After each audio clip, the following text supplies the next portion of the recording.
Soaps were an intentional creation of US radio in the 1930s, seeking to promote cleaning products and inevitably promoting the mythology surrounding cleanliness in the Western culture.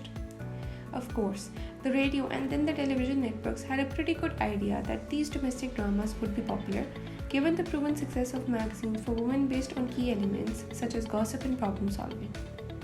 Just how globally successful the form was to become could not have been foreseen. The broadcasting institutions needed to sell advertising time.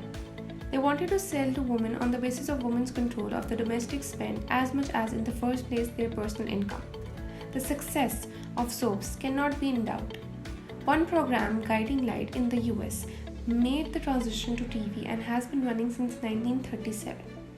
During 1987 and 88, the Hindu religious-based serial Ramayana was watched by 80 to 100 million viewers in India.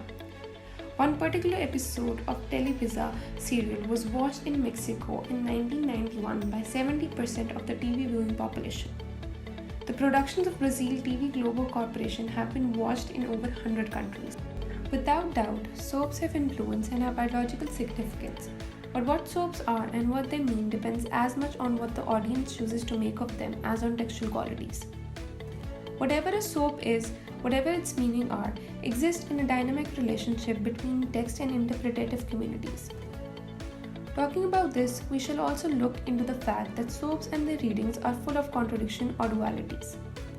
They are based on real life, but they're not real. They may invoke a reality experience through certain elements, but they're not actually real. They show real experience, but still the stuff of melodrama is seen. They are valuable, and yet they are disposable. They give pleasure to women at the same time they can make them feel guilty, especially for the feminist. There's a difference between soaps and telenovela. Telenovela is characterized by being one ongoing story, whereas soaps are a series of stories. There are certain characteristics of soaps. Stories dominated by female characters, some of them strong women types such as the matriarch or the bitch. Male characters who are sensitive men or who are weak or who lack social skills. A large cast of characters polarized around a few core families. Stories located in places which allow for social interaction and which include occupations which positively require conversations such as homes and cafes. There is a construction of screen time which more closely matches real time than other genres, partly by referring to real time culture occasions such as Christmas. Soaps are all about the present. Multiple storylines rapidly cross-cut through parallel editing, often abruptly and on the assumption that the viewers know enough to keep up with what's going on. This is also described as segmentation. A serial form in which the narrative resistance closure. Indeed encourages continuity and viewer anticipation from episode to episode and week to week. There is this capacity for reversing events. This is far more common in US soaps than in British examples. It refers most obviously to instances where dead characters have been brought back to life through some plot device. They show an emphasis on relationships, problems, and dialogue rather than action, especially these within family or of a romantic nature. Soaps have a lack of reference to real life and specific events which might draw characters into ideological positions. They show a long and complex history which demands much commitment to soaps on the part of audience if they are to keep up with all the nuances and implications of the ongoing story. There are different narratives in soaps. Micro-narrative. It deals with the relationships between characters. Meta-narrative. It frequently deals with issues such as race and drugs, which less frequently deals with AIDS and lesbianism, for instance, and which is least likely to deal with poverty and unemployment. Macro narrative.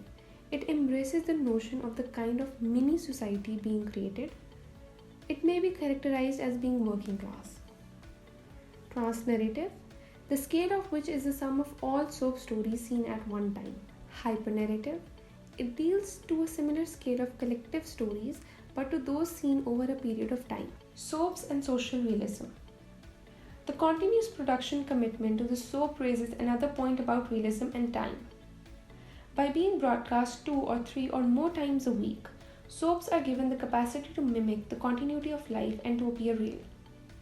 This is what Geraghty refers to as the notion of realism as a plausible picture of everyday experience. She also quotes Julia Smith, original producer of EastEnders, as saying, "We don't make life, we reflect it." And Phil Redmond, producer of Brookside, as saying, "We want to make programs that tell the truth and show society as it really is." Clearly, this is a production commitment of soaps to social realism. Soaping of TV drama. Over the past 10 years, there has been a noticeable infusion of soap qualities into primetime television. One might say that this has made the qualities and position of the early evening soaps a little less distinctive and strong. This soaping of TV drama has also been evident in the US television, where it cuts across genres. Hill Street Blues, Vizier, The West Wing like soaps have all been pivoted on a particular location, have involved a core but wide cast of players, have addressed relationships and emotions as much as events and actions, and have a degree of open-endedness of the continuity week to week. The same thing can be seen in British television. If one looks at the nature of the drama in many series, their casting, their themes, then often one sees that have been described as female preoccupations for female audiences. One also has to remember that there are considerable male minorities viewing these dramas and the mainstream soaps 30% in common. Be that as it may, there is a wide range of programs that one may cite as picking up the soap banner. Features of soaps. Certain features of soaps. Identity. Soaps are about community, romance, sexuality, family, and in various ways women's identity. Intimacy goes along with identity as the female comes to know herself through her relationships with others. These kinds of topics are surely supportive for those female viewers close within domestic sphere in particular. Melodrama. Soaps may also be described in gender terms because of their qualities of melodrama. Although there is an argument that melodrama is a mode of realism, it is also described as a genre and a genre with strong female following. Private issues. This refers to the ability of soaps to open up for public discussion on emotional and domestic issues which are normally deemed to be private. Confessions. The confessional mode assumes that the right to privacy is rightfully denied in this female-gendered world. Female characters in a female discourse work on the principle of controlling information. They obtain it through questioning or through kinds of spying. They withhold it or release it selectively. They use it to exercise power. They are represented by the power of the discourse as showing concern and care, when in fact they are simply interfering in the lives of others. Paternity. Maternity cannot be questioned. It is the manifest in pregnancy and has something of a state of grace. But paternity, whether it has insemination or as responsibility, is certainly questioned through soap plots. At one level, it creates plot itself, the mystery of who done it. At another level, it creates storylines and identity about the nature of relationships, about the capacity of men to be adequate fathers.